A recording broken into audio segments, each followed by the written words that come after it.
रामकृष्ण हरी. आजचा अभंग आहे. ढेकरे जेवण दिसे साचे, नाही तरी काचे कुंथा कुंथी. हेही बोल तेही बोल, कोरडे फोल रुची विणी. गव्हाचिया होती परी, फकेवरी खाऊ नये. तुका म्हणे असे हातीचे कांकण, तयांसी दर्पण विंधाळक. या अभंगामध्ये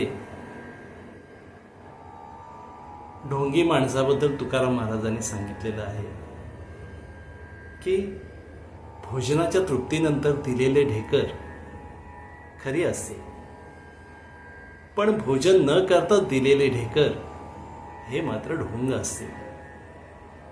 भोजन करून तृप्तीने दिलेली ढेकर हा अनुभव असतो, तर भोजन न करताच दिलेली ढेकर हे फोलपटाप्रमाणे असते.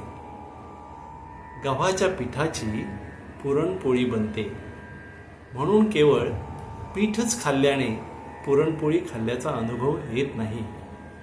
म्हणून तुकाराम महाराज म्हणतात की हातातील कंकण दिसत आहे तरीही आरसा पाहणे हे निरर्थक असते. रामकृष्ण हरी.